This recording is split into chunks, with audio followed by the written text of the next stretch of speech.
Welcome to the Fit Dad Club podcast. My name is Travis Jones and I'm here with Jason Barrett. How you doing today, Jace?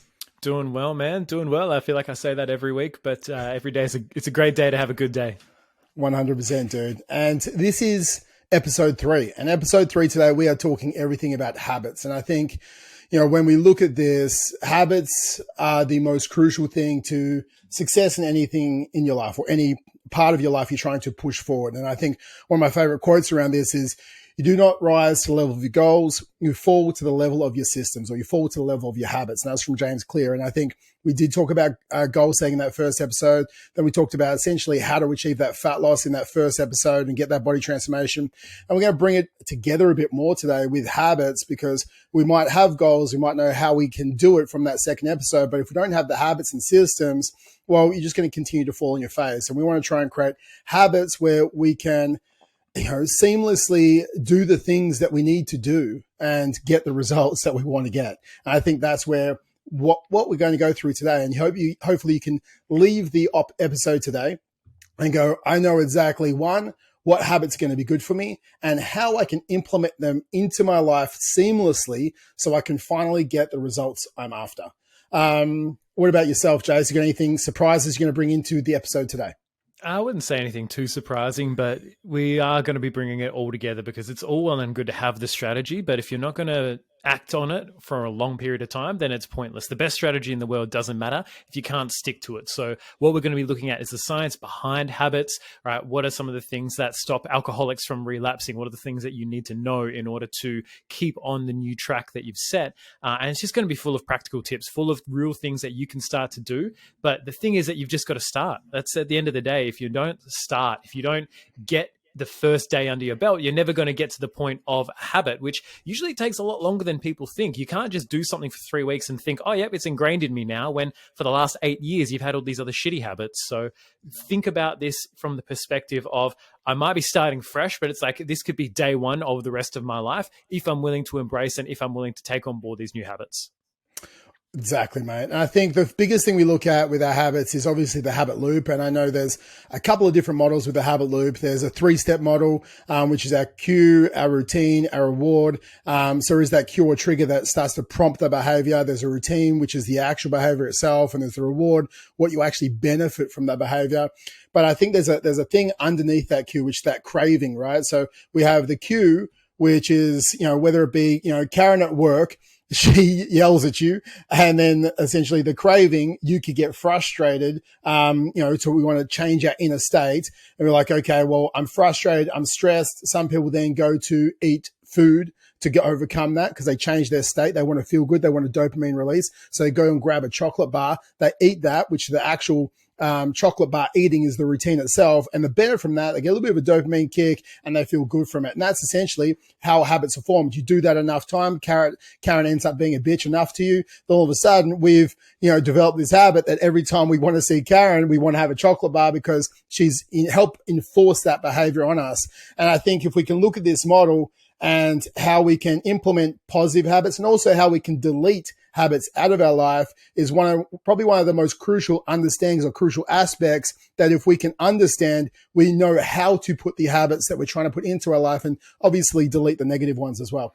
Yeah, in NLP, we talk about it as stimulus response, right? So that's that sort of that cue, and then that craving is the stimulus is the thing that happens in the outside world, right? The world there's a bunch of different events going on. You have no control over them, but you do have control over how you respond. But most of us respond by default, not by design. And that's a really important point. Is like a lot of us respond by default. We respond by just the way that the world is, rather than saying, hey, how would I actually like to respond to this stimulus? Like, let's say Karen being a bitch, rather than going and eating a chocolate bar, right? Whatever it might be, you might find another way to deal with it, another way to cope with it, right? Maybe you need to bring some boxing gloves to work and bring a punching bag, or just, write that down and save it for your gym workout in the afternoon. And then you're better, right? That was bench pressing, not anything else, by the way. But the video viewers will like that one. But the stimulus and then the response is is the, as you say, it's the trigger for the beginning of then the routine. So if we can identify what the different stimuluses are in our life and then what our responses are, because there's no such thing as unconscious eating. A lot of people say, oh, I just eat unconsciously. Some people would say, I ate that Snickers bar, I didn't even realize I was doing it. Because as you said, they've got so good at that habit. They've got so good at that routine and that reward. It's so ingrained in them, right? It's like Pavlov's dog. You ring a bell, you salivate. It just keeps on going, keeps on going. So, oh, I unconsciously ate. No, you've just gotten so good at it that it feels unconscious. It's like driving a car. You get in, you put it in first, you go down the freeway, you're like 10 minutes away from home. You're like, how the fuck did I even get here? It's like driving to work. You know the route so well. It's almost unconscious, but there's nothing that's ever truly 100% unconscious. You've still got that little bit of a decision-making process going on. So the first point and the first, I guess, big thing that I want to give to everyone is awareness.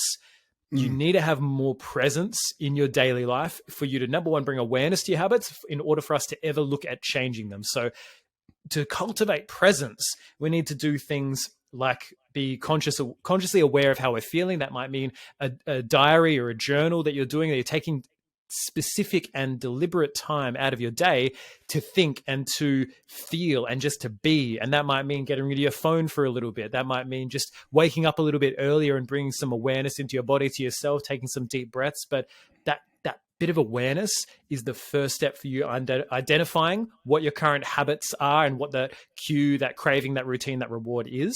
So then you can say, hang on, now that I'm aware of it, how can I change it?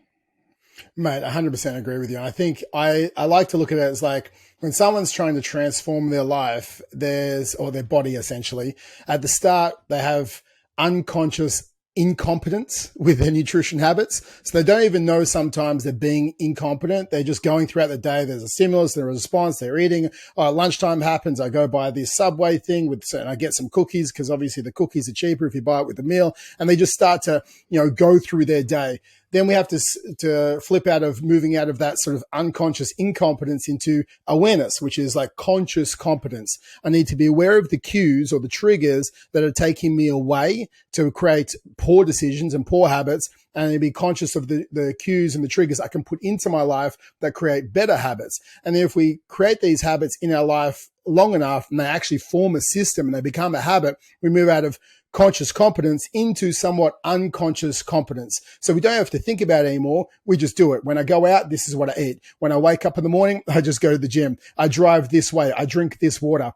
And we start to not even have to think about the habits that we're trying to create in our life. It just is done because it's who we are as an individual, which comes back to that identity that we did briefly touch on in last week, I think it was. So yeah. I think that is the crucial thing. It's understanding there is a cue, there is a routine, and there is a reward. And you have to look inside your days and inside your weeks. What are the triggers that are causing poor habits that are taking me off track and making me towards the person I don't want to become? And what are some cues I can put in place to put in these habits that we're going to talk about today that are going to help develop me the person I want to become? Yeah, exactly. And in order for you to replace a routine, you have to identify it, because too many people say, I'm going to start new habits. I'm going to do completely brand new things that I've never done before with no context of their current lifestyle. And we've talked about this a little bit already of not making drastic changes to your lifestyle because that's not what you're used to. So you don't actually get rid of habits, you replace them. You find the same cue and you find the same reward, right? The reward might be not thinking about Karen being a bitch anymore, right? We might drop that one after this, but there's the same cue, right? It might be stress at work. It might be stress at home with family. And you might be looking for the same reward, which is for you to feel a little bit mindless, which is what eating does. Eating switches off that little part of our brain that requires us to really think and analyze, because evolutionarily, when we went out and hunted and gathered and did all that stuff, and then we come home and we go back to the cave and eat the food, you don't eat out in the middle of the wilderness because you get killed by a saber-toothed tiger. So you've got to go back to somewhere safe and say, okay, cool, I'm safe, I can eat this. And that's why eating becomes a comfort for so many people. So that reward from the eating habit is the mindlessness or the not having to deal with the thoughts that are going on. That's why people tend to emotionally eat. So then, all right, what is a new routine? What is a new thing that we could put in place that would still give me that same reward of feeling better or not having to think about whatever's going on? Like if I go for a run, I'm not thinking about shit. I'm just like, my legs, fuck. But then I feel really good afterwards. All right, that's how it feels. So you've got to identify what your current habits are, and you've got to do like that sort of Indiana Jones like swap. You've got to change something negative out for something positive. That's what they found from the Alcoholics Anonymous. For all of the alcoholics that wouldn't relapse, one of the key things that they focused on was replacing the habit of drinking alcohol with something else. And it's the same thing for smokers. If you don't, and this time happened with my uncle and auntie when they quit smoking, was they ended up gaining a bunch of weight because they replaced smoking and the routine and the reward from that with eating. Right. And then that swap, yes, it was still probably healthier for them in the long term, but that swap that created a different routine, which was the eating of the food as opposed to the smoking of the cigarette. Same cue, same reward. So you can then be conscious of, and this was an unconscious swap. So you're going to be conscious of, what is my current habit? What is my current routine? What can give me the same reward? What can give me the same positive feeling or the same feeling that I'm looking for at the end of that routine that'll allow me to feel good? It might be exercise, it might be training, whatever it is. But don't just say, I'm just going to start doing all this new shit without bringing awareness to what your current routines are.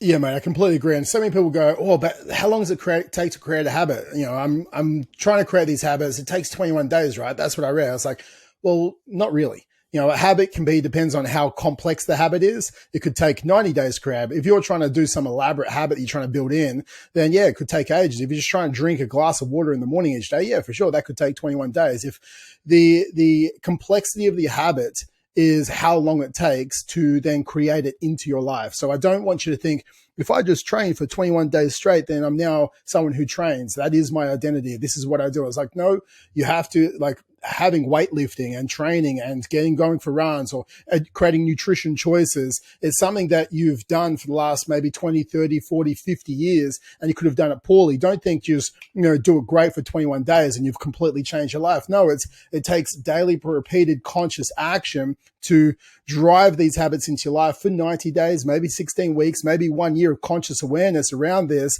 because that's when we start to forge that habit into our life and who we're trying to become. And when we're trying to create habits, we need these three things. One, that needs to be repeated. So we need to do things consistently. Like, we have to do them consistently. Two, we have to be resilient. Okay. So if we miss once, like, we go again the next day. We never miss twice. And it has to be reinforcing. Okay. So we have to believe that the habit we are actually trying to put into our life is making us better. So, if we look at it, it's like, we're eating, we want to have, like we talked about last week, we believe in flexible dieting. We believe in, looking at our food and tracking.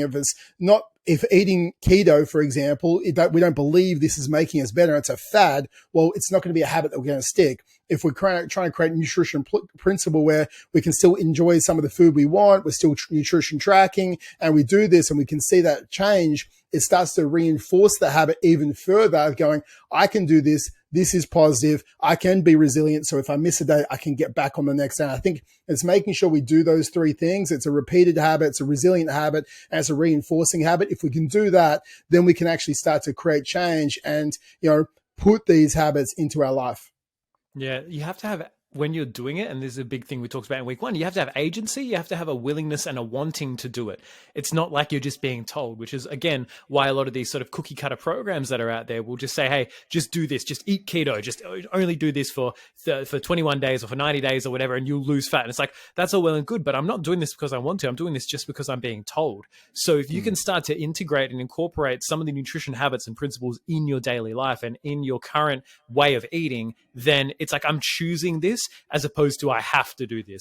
And this is where language is very important, because if you're making a choice to go to the gym, to go for the walk, because again, you've related it to the bigger picture, you've related it back to the why, like we talked about in the first episode of the podcast when you're still talking about goal setting. You have to have a really deep, really powerful why that reminds you that every action you're taking, you want to take it because it's taking you closer to the thing that you want, which is that vitality, that health, being able to play with your grandkids, being able to lose that fat, not die of heart disease, all that other stuff that comes back to it. So when you have a desire to do the actions, as Travis was saying, that'll feed into that repeatability, that self-reinforcing nature of the habit, because every time I do it, I feel like I'm moving forward. And then if you're getting results, even better. All of that starts to compound.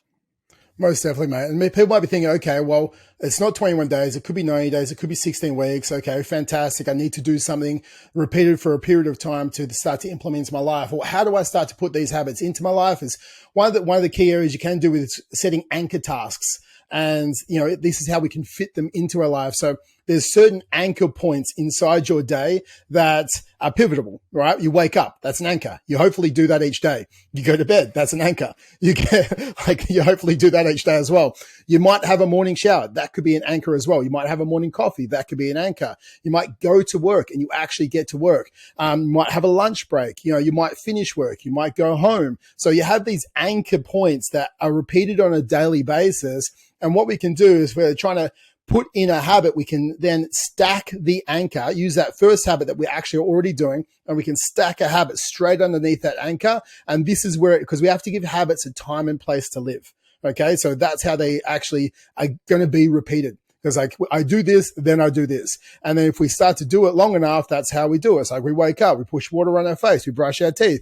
Like you don't even think about it anymore. This is just the routine you flow if you do it for long enough. So I want you to think, if you want to run in the mornings, okay, well, where's my anchor? Do I first like wake up in the morning and then I put my shoes on, then I grab my coffee, I drink my coffee, and then after my coffee, then I go and, go for that run?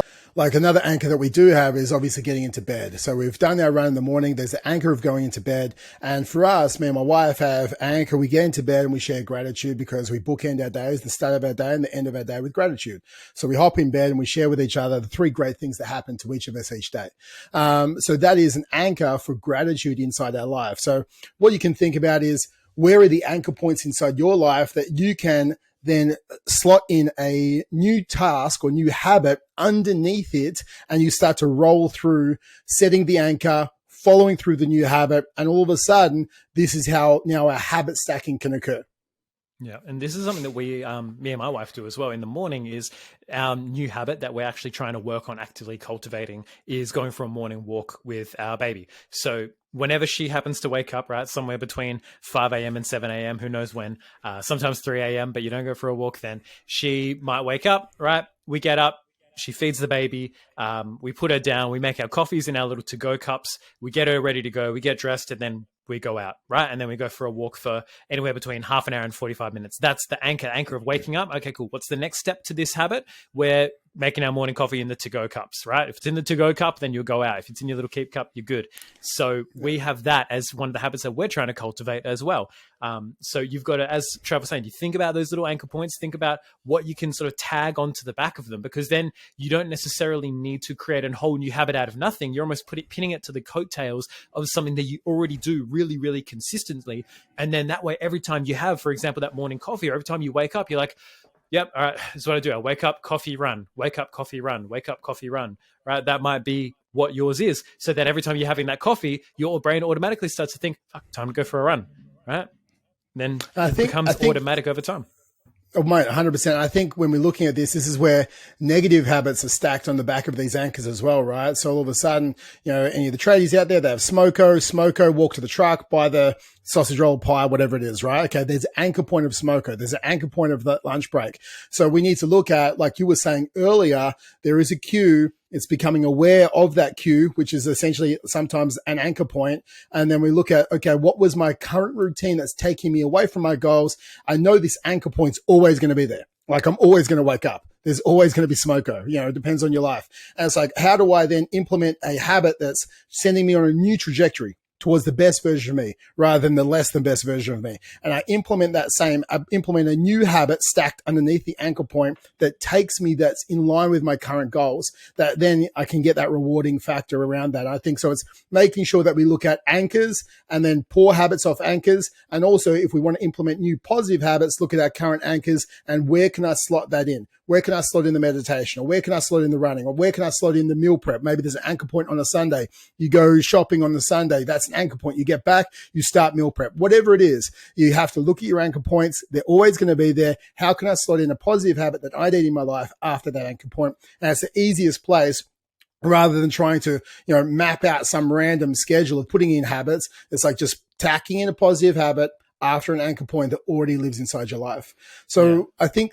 I think this is probably one of the bigger things to start to put habits in, is to realize where they need to fit inside your day. Yeah, and you need to focus on, as Trevor's saying, what you want to put in, not what you want to take out. It's the exact same thing with your diet. It's the same thing with your habits. Don't focus on, oh, these are all the foods I can't have. It's like then all that then lets you do is think, oh, I can't have cookies. I can't have. You're just thinking about cookies and cakes. Instead of that, let's focus on, oh, what are the things I can have? Oh, I didn't realize I could fit spag bowl into my thing, or a burger into my meal plan. I didn't realize I could fit, oh, I could have scrambled eggs, right? You mean I can have this? Yeah, sure. Let's focus on all the things we can have. Same thing with habits. We want to focus on all the things that we can do. One of the ones that I would say is super common is driving past a drive-through, right? Whether it's Hungry Jack's, McDonald's, KFC, whatever. You drive past, you see the golden arches, and you're just like, oh, I could pull in for a cheeky cheeseburger. You know, it's Smoko, it's 10 o'clock. There's no line, right? I haven't beaten the lunch rush. I might just pop in and get something. Same thing with the service station. There's plenty of, you know, as Trevor's saying, pies, sausage rolls, Cokes, all of that kind of stuff is there. So rather than going in and say, I'm just going to resist temptation and I'm just not going to do anything and I'm going to ignore it, think of a couple of different options. So for example, you go in through the drive-through at Macca's. Do you grab a coffee and one of those, like a chicken wrap? You know, it's still relatively decent. It's better than a cheeseburger for sure. And you might get like a Coke no sugar as opposed to getting a full sugar one or whatever it might be. Same thing going into a service station. Don't think of, I'm not going to eat a pie. I'm not going to eat a pie. I'm not going to eat a pie. Because then you're going to be sitting there in line behind the old lady who's paying in front of you. And you're like, oh, those chicken cheese crumb sausages and those pies are looking bloody good, right? They've been drying out under that Bain Marie for 15 hours before, you know, I could go for one. Instead of doing that, focus your energy and focus your attention on making a decision in the positive. Saying, you know what, I'm going to go in and I'm going to grab a thing of beef jerky, or I'm going to grab a sugar-free Coke, or whatever it might be, whatever your thing is. You can go in, you can actively choose to do something. And then that way you're not sitting there trying to resist. It's like, no, I'm being active and I'm being an active participant in my own life. I'm going to focus towards something, going to grab the beef jerky, going to grab the Coke. Then look, I've already got it in my hands. Fuck, I'm not going to buy a pie as well. I'm spending $25 on food at the servo if that's the case. So I've already made my decision moving forward. It's something that I do at restaurants as well. If there's a lot of options that look really good, and I kind of want the chicken breast, the poached chicken or whatever it might be. Usually it ends up being a good option as well. But if I want that, there's all these other options, I'll pick the option, I'll make my choice, and I'll flip the menu over. Because that way I'm not sitting there in indecision, which is what fucks most people up with their habits. They sit there in a space of indecision. They sit there thinking about all the different options that they could pick and no, say my new habit is when I go into the servo, if I'm hungry and that's my little cue for me to grab a pie, instead I'm going to grab this thing, right? I've got a couple of other options of things that I'm going to focus on and grab instead of the pie. Then you're making a decision, you're moving it forward, and you're making a choice as opposed to just sitting there resisting, because that willpower gets drained real quick. Mate, 100%. I think when we're looking at it, it's like if, when, then scenarios, right? Like when I go to a servo, then I buy this. If, when I go to Macca's, then I buy this. We already have defaults. Okay. If, when I do press snooze on an alarm, then I do this.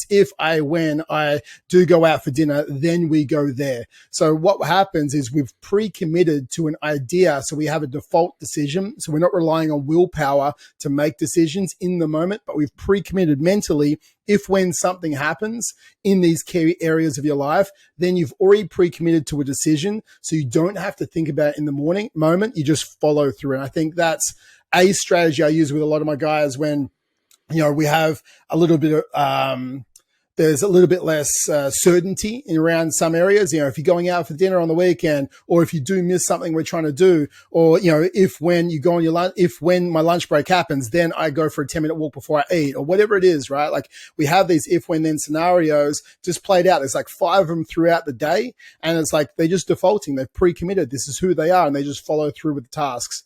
When we are trying to implement new habits, there's a thing called implementation intentions. And I think this is one of the most crucial things that we can be doing, especially with our nutrition or with our training. So I actually did a study with this, and it's like how we can, go increase the amount of follow through by 60%. So what they did is they broke this study up into 3 groups. It was group 1, and they were trying to essentially get them to train more often.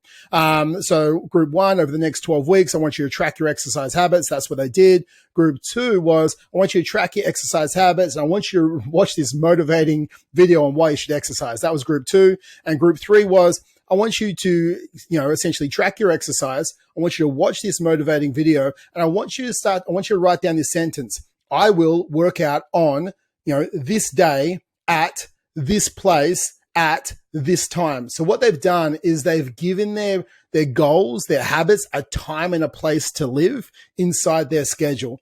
Now, the interesting factor with this, the group one that was just track your exercise, 31% stuck to it over the next 2 weeks.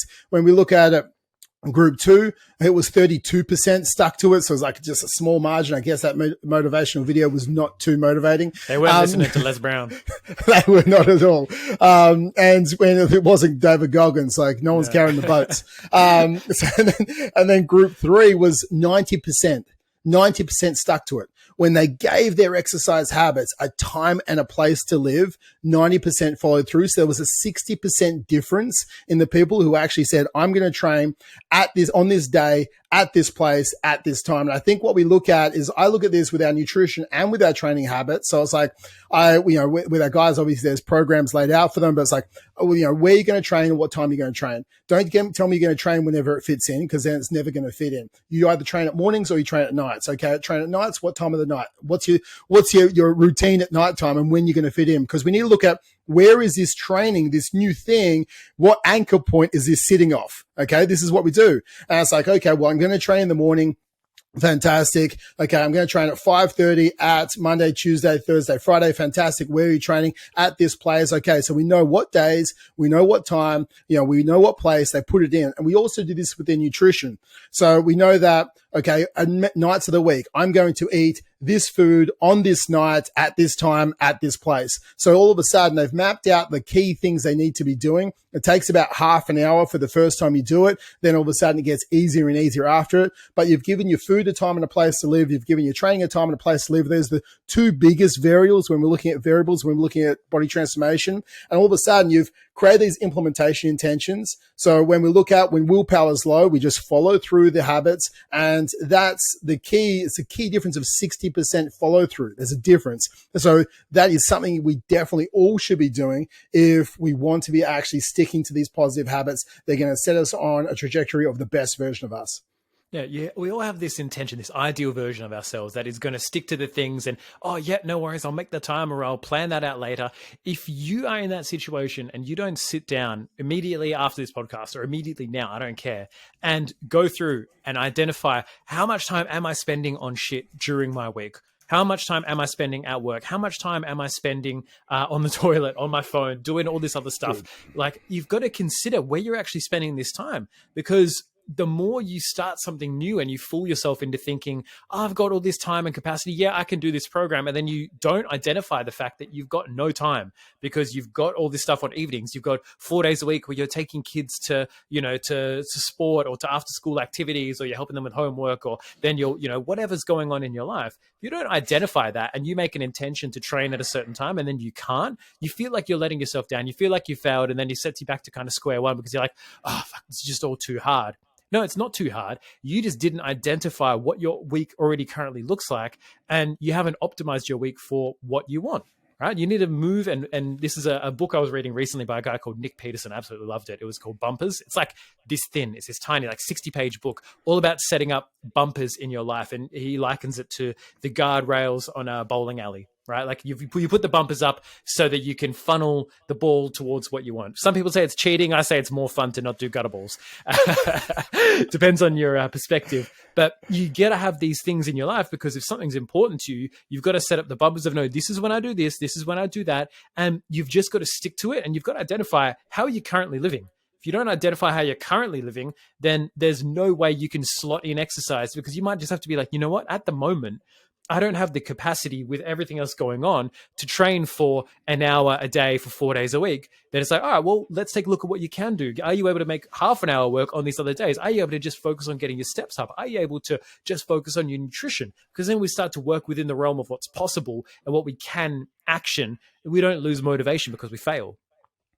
Mate, that's so crucial. I think, especially being, close to the start of the year as well. So many people have probably fallen off their New Year's resolutions, being the 6th or 7th week into the year. We set ourselves up with this mentality of like all or nothing. It's like, I'm going to train 6 hours a week. I'm just going to eat chicken and broccoli, or I'm just going to go keto. And it's like, well, these aren't habits that are going to stick for good. We go into this all or nothing mentality. And when we already fall on our face, that's when we already give up. And it's like 5 or 6 weeks into the year and we're like, well, that's done. I'm going to start next year. Or we just keep saying we're going to start on Monday, or we're going to start next month. And all of a sudden it's 2024 and nothing's changed. So we'll instead, rather than having an all or nothing mentality, and we can have those bumpers up there for us, if we look at through that analogy, we can have upper and lower limits on our training. We can have upper and lower limits on our nutrition. So it's not too overwhelming, because if we look at it and we're really just trying to put in habits that are going to take us towards the best version of ourselves, it's going, okay, well, I know I need to be tracking my calories, because we talked about on the last episode of the podcast.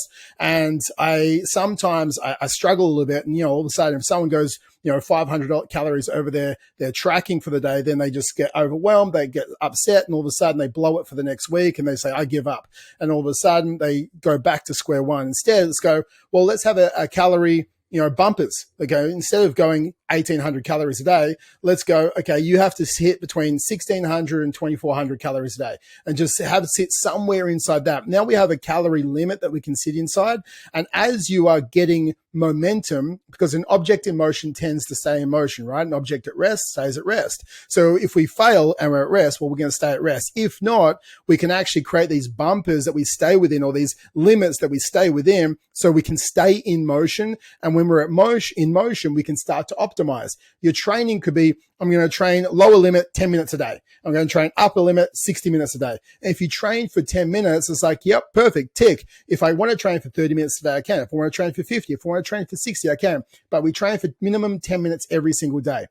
And all of a sudden, we're building the habit of becoming someone who trains. And I think it's having the lower limit of the training and upper limit of the training, having the lower limit of the calories, upper limit of the calories. And the more we can do something, the more we feel like we're winning. The more we're winning, the more momentum we get. The more we're momentum, the more we can optimize. And all of a sudden, we just start to smash out the results. So I think that's how we build habits that stick inside our life for good. And we move out of this all or nothing mindset, which essentially is one of the probably the biggest factors that why people don't get the results they're after. They go too hard, they fall on their face, they give up. Rather than having these bumpers or having these limiters on either side, the upper limit, lower limit, allows us to just keep moving forward with momentum and then optimization.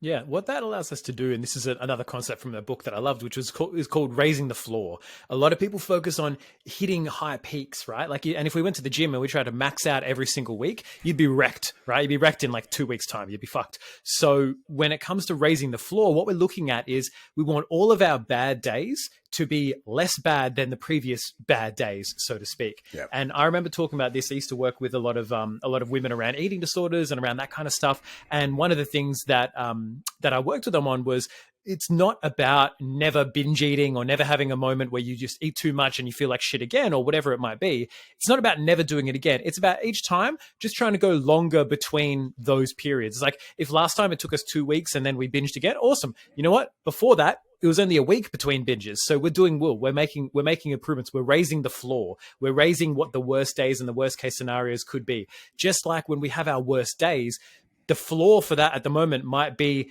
eating Snickers bars, grabbing takeout and sitting on the couch. If we raise that floor to be like, all right, instead of doing that, we might get takeout, but I also am going to go for a 10, 15 minute walk at least. That's like my minimum. That's my floor. And if you focus on raising the floor, the overall trend, the overall average goes up. But if you're focusing on just hitting new peaks and new highs every single week, and that's what your kind of your driver is, you're going to burn out because you're constantly just trying to push, rather than focusing on, I want my bad days to be less bad. But it's something about our society where people don't care about that. We want to see new highs. We want to see big peaks, big dopamine hits. We celebrate people losing weight, but we never celebrate people who didn't gain weight in the first place. Yeah, exactly. Or people who never, like, no one threw me a party because I haven't gained 30 kilos this year, but someone lost 30 kilos and we partied for them. So that's the reward for a lot of people to gain it back again, is the idea of, I'm going to gain this weight and then I lose it. Oh, everyone claps me. Put it back on again, lose it. Oh, but it's like fucking, your cousin over there, he's been the same weight his whole life. No one threw a party for him.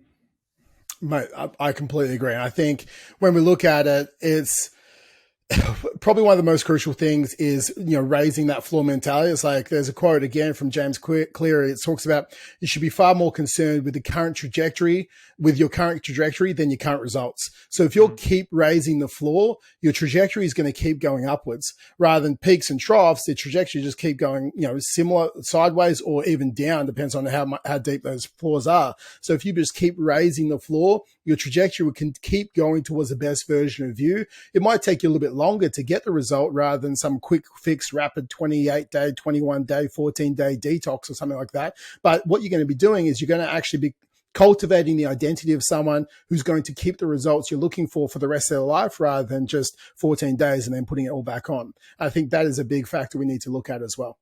Yeah, I think that's one of the keys, in my opinion, for creating long-term habits that stick around is having that raise the floor mentality, having that, all right, if I do, break off or not train or whatever, each time I do it for less time. I do it with less intensity. Every time I have a bad day, it's less of a bad day than the last time I had a bad day. And that'll improve your overall results for a long period of time because you're going to have little peaks and troughs, but it's going to be curving up. That's the point. Dancing upwards. I think Yeah, mate, 100%. I think there's also some hidden forces that drive our behavior that we don't often think about, and that's our environment. So it's where we live, our physical space. It's also, and that actually shapes our behaviors. That's why when you start a nutrition plan, you want to change your eating. Sometimes people say get all the food that you generally overeat, just get it out of the house. So it's not there because it's inside your environment. If there's cookies always on the counter and your wife makes cookies every time you walk past there, it's easy to grab a cookie. If there's no cookies in the house, well, it makes it harder to go get those cookies. If there's always an apple on the counter, you're more likely to eat an apple than an apple was inside the cupboard. It's just, this is what we look at with environmental design. But environment isn't just, the things in our physical space. Okay. Environment is also the people that we surround ourselves with. So what we have to ask ourselves is, who are you surrounded by on a daily basis?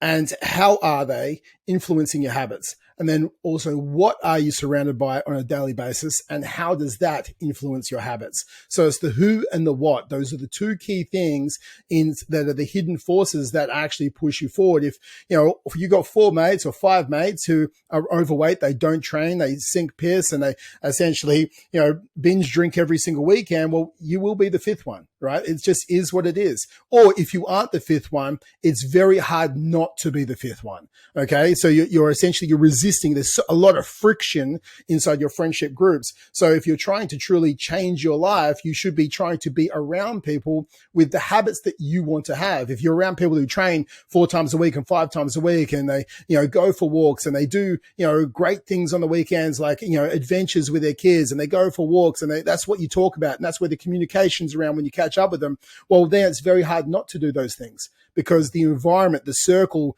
we start to, it's like a thermostat. We rise to the level of the people we hang out with, or we fall to the level. It's just how we are. We gravitate around that. So I want you to really audit your circle. I want you to think about, are the people I'm hanging around with most right now, are they helping me drive towards me to be the healthiest version of me, or are they not? And if they aren't, where is a group of people I can actually get into or get around who's going to help lift me up through essentially osmosis? So I then just start to facilitate and create those habits that are going to take me onto the trajectory I want to be on. Then the second thing is, what is my environment like at work? Okay. What is the environment with food? Okay. I need to look at that. Is there someone you can go for a walk with at lunchtime and you can do this together? And it's like creating that environment design. What's my food like at home? Do I have the cookies out? What's in the shelf? What's in the cupboard? What's on the table? What's on the bench as you walk past? How can I take away some of the foods that I shouldn't be having and put more foods that I should be having inside their environment? I think if you just look at these two things just here, they will force positive habits inside your life without you really having to think about it too much. Yeah, I think people struggle with home gyms. I was thinking about this today because I used to train at a couple of different gyms. One of them was like a boutique physio studio. Basically, it had everything you needed, but it was quite small. There was a lot of there's a lot of old people that would go in there and just do some sort of rehab stuff with the physios, and it wasn't very particularly. It wasn't very inspiring for me to want to gain muscle and like lift really heavy in it because I'm just like, it was very quiet and it was very like well lit. And I'm like, all right. So now my current gym is it's only 5 minutes away, so it's quite convenient. But it's this big shed. There's a lot of guys that are in there that are bigger than me, right? I mean, that's not very hard, but it's still very inspiring. It's inspiring to see, oh yeah, the guy's lifting hard. Yeah, I want to lift hard as well. And that environment really cultivates that. And I think that some people who maybe have home gyms struggle with that as well, because then you're just surrounded by the people in your environment. You're just kind of alone in there. There's no group mentality of, oh, fuck, that guy's training hard, I want to train hard too. And that brings back the importance of an online community if you can do it. That's why we created the Fit Dads Club, and Trav created it, and I've come on board with it, is because it's a online community where you can share with other dads, with other guys that are going through the same stuff, because the average dads in your area probably aren't doing this kind of stuff. They're not getting involved. They're not in the gym. They're not doing that stuff already. So you've got to have those people that you can share that stuff with, because then you're like, oh, crap, I'm not the only one. I'm not going crazy. I'm not alone in this. There's a bunch of other dads doing this stuff. They're taking their kids out for runs and they're doing all this cool stuff. I can do that too. It's setting that example and having that peer group that, as Trav was saying, they either lift you up or they drag you down. There's no such thing as a neutral relationship. And if you start categorizing people as either a plus or a minus, you start to tally that up real quick and be like, shit, there's a lot of negativity in here. Mate, and I think that comes down to common humanity. When we're looking at it, it's like, if you're inside an online group and that other people are doing the work, and it's like, well, these guys are with similar constraints. Okay. So that's when common humanity kicks in. So there's other guys out there just like me who work full time. They have a family. They're managing all the constraints of a dad. You're trying to make money. You're trying to be a role model. You're trying to change your life. You're trying to put new habits, and they aren't making excuses. I'm not going to make excuses either. So like that common humanity kicks in for us, and we level up just because we know there's people out there just like us doing the things that we need to do. So there's no reason why we shouldn't be able to do them as well. I think that is a big thing as far as being a part of an online group of similar people, given the constraints.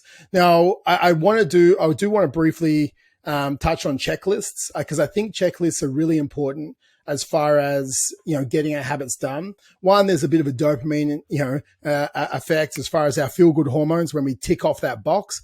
But you might not think that checklists, matter too much, but they give us a reminder to do the things we need to do. It gives us a dopamine kick. So you actually feel good when you tick that off. And they did a study around this, or they looked into checklists, and across like 9 hospitals in the US, in their intensive care unit, they implemented a simple checklist strategy. Just a simple checklist strategy on how to implement a central line. Now, over the next 6 months since implementing that simple checklist strategy, do this, then do this, then do this, over that next 6 months, infection rate went down 60%. Over the next 6 months. And then over 18 months, they saved $75 million and saved 1,500 lives because of a simple checklist. And it's not like doctors should be doing this anyway, but as a checklist, them just reminding them it's a tick, and a tick. And it's like for you, it's like, okay, what's my morning routine look like? As you're trying to implement new anchor points and new habits, it's like, just put it on a marker. Okay, well, I wake up, I brush my teeth, I drink 500 mils of water, I do 2 minutes of meditation, maybe I do put my shoes on, 2K run, I have a shower, I put my clothes on, I blend a protein drink, and then I go to work. Maybe that's it. Maybe there's, however yours is, but there's a morning checklist with the key things that you need to do, and you go tick, tick, tick, tick, tick, and that's exactly what we need to do. So I want you to have a think about it. If this can save thousands of dollars, then this could be important for us to be doing inside our life as well. Yeah, completely agree. That dopamine, don't underestimate the power of structure and the power of that routine, because that'll carry you through when willpower won't. So, all right, well, it's on the list. I've got to do it, rather than you thinking, oh, yeah, who's going to really hold me accountable? Well, the piece of paper will. It's got it written there. Right. You either got to tick it, or you got to suffer with the loss of not ticking it and be like, oh, I'm letting myself down. You're making the decision not to do it when it's in your face like that. So there's obviously so much that goes into creating new habits, and so much that we can talk about. But I think that what we've given so far has been pretty bloody good from a perspective of finding the cues, finding the stimulus and the response and the routines and the rewards, replacing the habits and coattailing them on to other anchor points, and making sure that you have agency and you're really focused on, why you're making these changes, and raising the floor and making checklists. And there's so much stuff that you can do, but it's all irrelevant unless you just sit down, plan your week, and start, and say, what do I want to do, and when am I going to do it? Mate, 100% agree with you. And I think if we look at this, there's a couple of little strategies or systems that I want to look at when we do it. And, we talked about, we know we need to be doing our training. We know we're doing our steps. We talked about this last week, a certain amount of steps, say like 8,000 a day, training like, it could train 10 minutes a day if you wanted to. We'll train 4 times a week for 30 to 40 minutes. We know we need to be tracking our nutrition. Okay, so there's 3 big key things that we need to be doing on a daily basis. There's a thing called a marble strategy. And there's a marble strategy and there's also a Seinfeld strategy. And I'll talk about both of these when we're looking at habit implementation right now. So let's just say you want to track your habits, or you want to really try and ingrain these habits over the next, 30 days. And in this strategy, you got a jar and you got 2 jars. You got one on the left and one on the right. And inside that jar, you got 25 blue marbles. You buy 25 blue marbles and you buy 5 yellow marbles. So every time that you do a day and you hit 8,000 steps and you do your training session and you track nutrition, you take one of those blue marbles because you did all 3. You close your eyes. So when you go up to the jar full of the marbles, you close your eyes. You put your hand into that jar. I want you to imagine reaching into that jar. You're grabbing out a marble. You don't want to know what color it is. You pick it up. You look at it. It's like, I got a blue marble today. And you put it across into the other jar. Now, obviously there's 5 yellow marbles in there. One, you're going to get a bit of a tick because, the dopamine release because you're actually, doing the result. But over time, the dopamine signal of that feel good actually starts to decrease. But what we do with this is the yellow marble represents a reward. And this is at random. So that's the reward actually that dopamine stays high. So if you go in there and you reach down, you happen to grab that yellow marble, that's a reward that you've designed for yourself. Maybe it could be $100 to get, new gym equipment for your home gym. I don't know. And you put that in there and you track that across. And if you start to train for 30 days, that's, $500 a month you can put towards your home gym, or $50 every time, or $10 every time. Whatever your financial constraints are, do it for you. And it might not be towards your home gym. It could be something towards a new fishing rod or whatever you like. But what we're doing is we're implementing a marble strategy. At the end of the month, if you've got 3 marbles in that other jar, because you only did 3 days of, completing those 3 habits, well, clearly you can't be upset with the results you don't have from the work you didn't do. I think that is a crucial thing. So you can see, did I do the work this month? No, there's 3 marbles. Okay, well, wow. But if you have there, over that right-hand side, there is 30 marbles and you've moved across 5 yellow ones and you're getting those, yes, I'm crushing it type of habits because you're getting that reward at random, then all of a sudden you'll get dramatic results. You just will. And also you're getting that positive random reinforcement that you want to keep doing it. And every month you start the marble strategy again and you keep rewarding yourself. And I think that's one thing that is really effective with habit implementation and habit sticking. The other thing is done from Jerry Seinfeld. When he wants to become, the world's greatest comedian, there's essentially a habit formation strategy, which is called the Seinfeld method. What he did, he had a wall chart up on the wall. It's 365 days. And what he did is every single day he had to write a new joke. He wrote a joke and he put an X on the day. And then what he would do is he would try and create a streak. So it's like he knew that if he kept writing jokes, then he would keep making them better and better, and he would become that, highest paid comedian or world's best comedian. And he did that at one time. And so when we look at this, if you have those 3 habits, we look at our training, our nutrition, our steps, or maybe you're just trying to do this for your nutrition, for example, the key domino of all the other habits. So what you look at is, I'm going to track my nutrition. I put an X on the wall. Okay. And then the next day I put an X on the wall, and you're trying to create a streak. So it could be a 7-day streak, a 13-day streak, a 21-day streak. There's 2 rules. We never miss twice. So if you did it for 21 days and you missed day 22, you never miss 2 days in a row. Be the person who never misses twice. That is crucial. We never miss twice. And then when you pick up the streak, be competitive. And your goal is then to beat the previous streak. So if you did 21 days and you missed day 22, we get straight back on board. And your goal now is to try and go for 22 days or go for 23 days at an absolute minimum. And if all you're doing over the next 12 months is never missing twice and constantly increasing the streak that you're having, these habits are going to be implemented so deeply into your life, you would have completely changed your identity and therefore solidified them into that unconscious competence that we talked about earlier. Yeah, it sounds like a really solid strategy from as you said, you're not missing twice. You still got the capacity, shit happens, but you're not letting yourself be derailed by it. And then it's almost like gamifying your progress because the goal is beat beat your previous self. And I think that's ultimately what we're trying to do as a whole, is just get better than who you were last month, last year, last decade, right? If you can improve on who that person is, then by the end of 10 years, you're going to be an incredible human being. But too many people get so caught up in, who they've been and, where am I at now? I'm not in the best place at the moment. And they've got this lack mentality, as opposed to, well, if I can, too many people want to deadlift, 250 kilos, right? And they're currently deadlifting 80 kilos. Or maybe that's just me. But if you're doing that, and then let's say, I can add, but they don't want to add 2 kilos to the bar, right? They want to add 20 kilos to the bar, and then they'll injure themselves and they have to start again. But if you are able to add 2 kilos to the bar week in, week out, by the end of the year, you're adding an extra 100 kilos to the bar. Exactly. And it's the same thing with your habits. Dude, 100%. It's the 1%ers, right? And I think, when we look at it, the key systems for everyone, I say, is you want habits and systems around your training. Okay. So like maybe using implementation intentions around your training. We want nutrition. We want habits around that. Maybe using anchor points for our nutrition.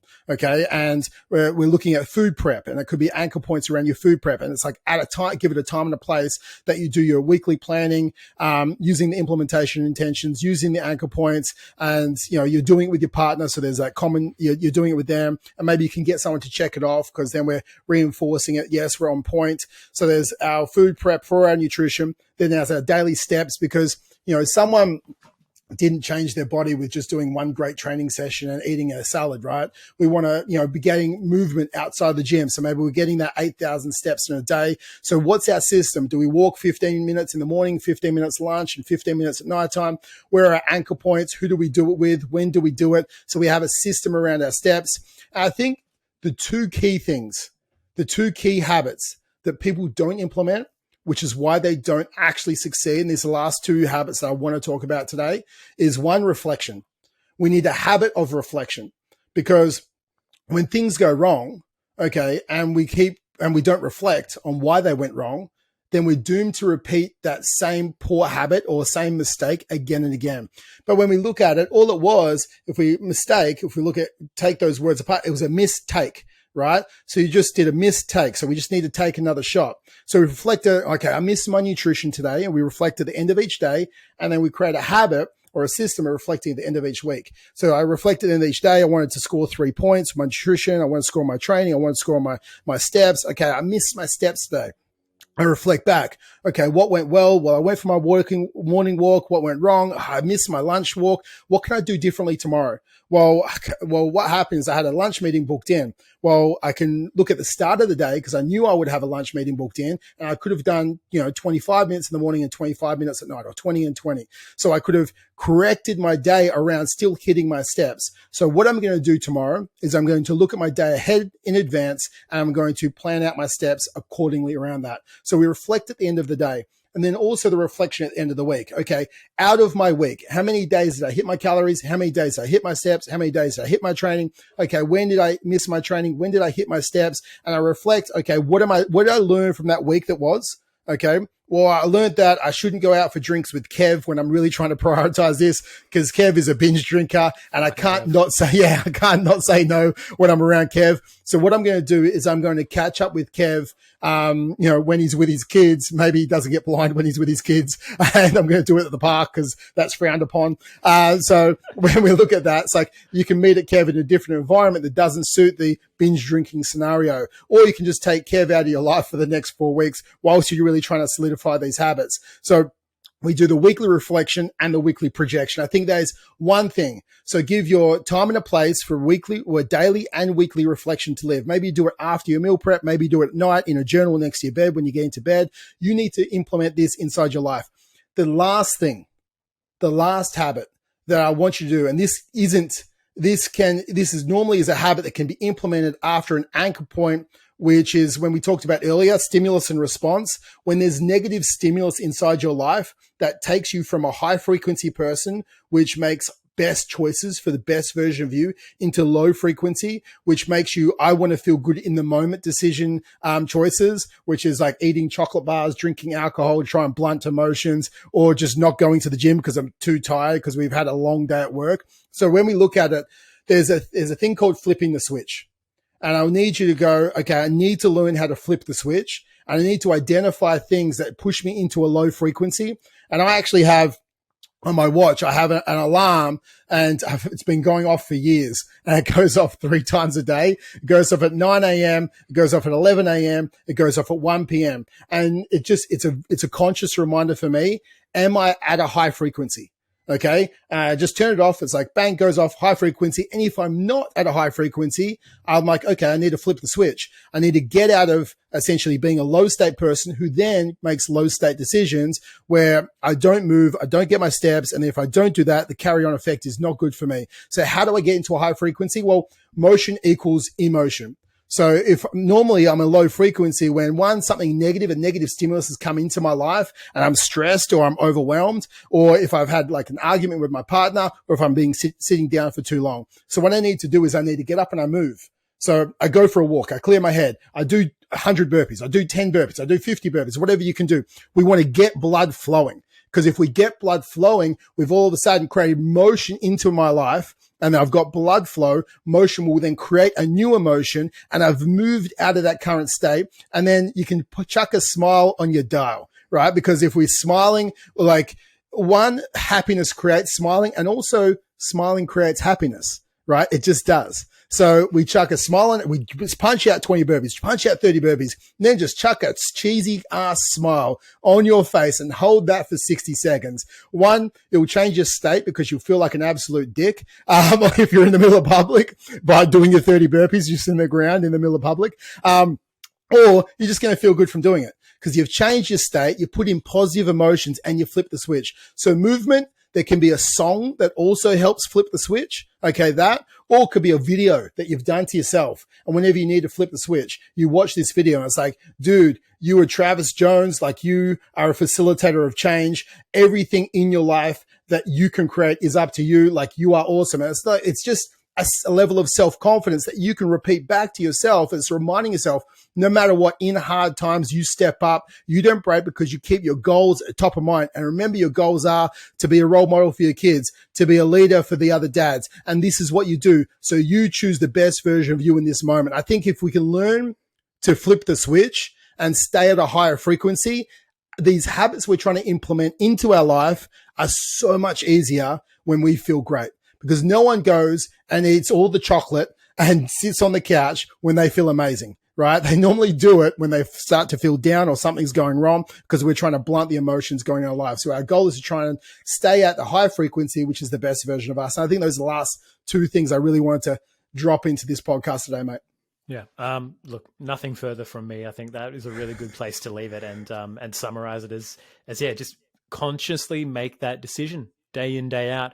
Well, we've talked about it before. What would the highest and best version of myself do in this moment? And yeah, basically, you're just giving yourself a vibe check, right? Am I vibe check? I have that as your screensaver on your phone, just to remind yourself every couple minutes. All right, get your head right, and it gets easier over time. All the habits get easier over time. But if you can do the hard work for that short period of time, that 21 days, that 60 days, that 16 weeks, whatever it is, to install the complexity of the habits that you're trying to do, if you can do that hard work, that benefits you for the rest of your life. It pays dividends for a very, very long time, but you're going to be paying for not doing it for a hell of a lot longer. And it's going to be a hell of a lot worse at the end of the day. So you're just saying, what choice are you making? That's the crux of it all. And I think when we're looking at habits, we did talk about today, proximity to people who are doing what you want to do. Okay, that is one of the key things, because it's an environment. So if you're proximity online around people who are doing what you want to do, and there's that common humanity, these guys are doing it, so I can do it. And then we have accountability, someone that I respect who can role model the way to show me and guide me how to do it in the simplest format possible, without quick fixes and random fad diets and crazy ass training. But I'm training 3 to 4 times a week with a structured program that takes 30 to 45 minutes, and I can still have a beer or eat the food that I enjoy, but it's inside a calorie control plan. So it's proximity and accountability. Those are the 2 crucial factors to success. And if you want that, go to fit-dad.club, book in a strategy call, or reach out to Jace or me on Instagram or Facebook. Just reach out to us, book in a call where we can break down what's currently holding you back, where you want to go, and the changes that need to happen, and how we would help you lose 10, 20, 30, 40 kilos to change the trajectory of your life. That's fit-dad.club. or reach out to us and let us help you facilitate this year to be your best year ever. And that's it for today, guys. Have an awesome day, and we'll see you on the next episode. Take care, y'all.